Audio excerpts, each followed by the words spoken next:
Hello friends, welcome to my video on this cheap Pentax vintage lens. So I've been using this lens for the past 6 or 7 months, I guess, with the Olympus OMD M5 Mark II, which I have here. And in this video I would like to talk about the reasons why you should consider cheap classic lenses like this, because this is one of the best $60 equivalent that I spent on a lens. So first of all, it's the price itself. It's cheap. It's really cheap. Like I said, $60 or like $60 to $80 you can get, depending upon the condition it is in. As you can see, this is not in the best condition. As you can see, the focus ring had a rubber kind of thing with the grip.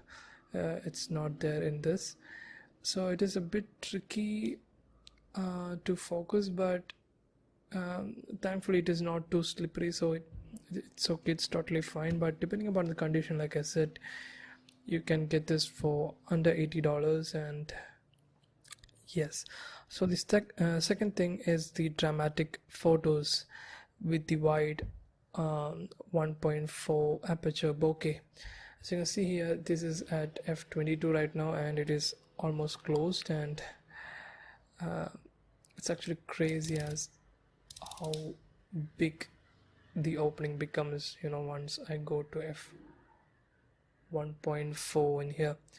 So it is not wide, it is not sharp wide open, but you can get some dramatic images with it. As you can see right here at f1.4, it's not all that contrasty either, but you can get really nice photos, and you can use this kind of softness and this shallow depth of field into your work, and you can make something out of it. Yes, so the third thing is the sharpness, not wide open, but from f2.0. I think this is really sharp, and like I said, it also, the sharpness of the lens also depends upon the condition you're getting on the lens. And this is physically not in the best of conditions, as you may see here, but optically I think it is perfect. I had it cleaned. I cleaned it myself. It is pretty easy to clean, as this is a manual focus lens. There is no complicated elements inside, and you can just screw this off, and you just have to remember how all these rings and all the lenses are facing, and that's all you really need to worry about. You can easily clean this lens, and once you clean this lens, I think you'll get easily acceptable results from f2.0. and the bokeh is actually similar to the 45mm F1.8, which I tested in a store.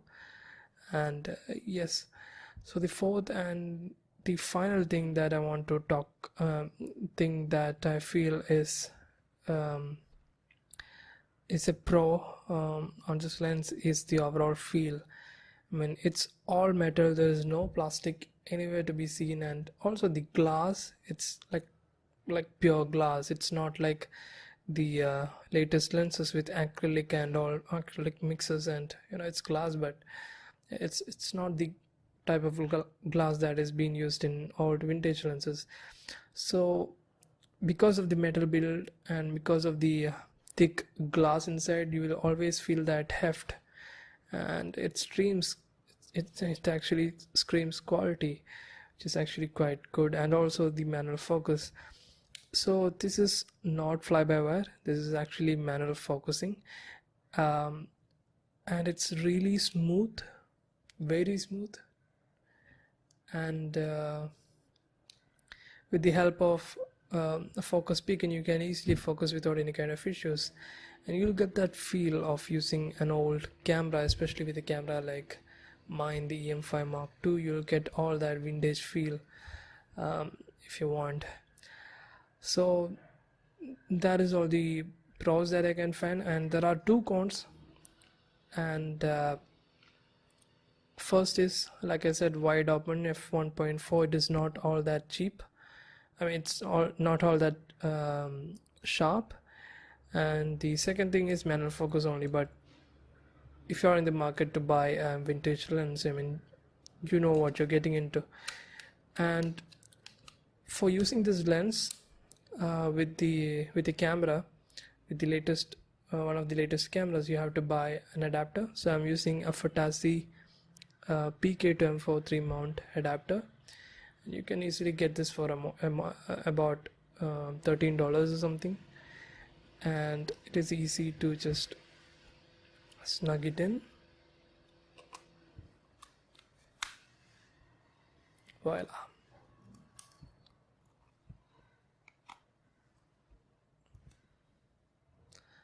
So yes, you can easily shoot and you can easily get really good results with this lens. And so the next minute or so will be photos taken by this lens and this camera, and sit back and enjoy, and hit the like button if you like the video, and subscribe to my channel if you want to see more. So thanks again for watching, and I'll see you again in the next one. Bye bye.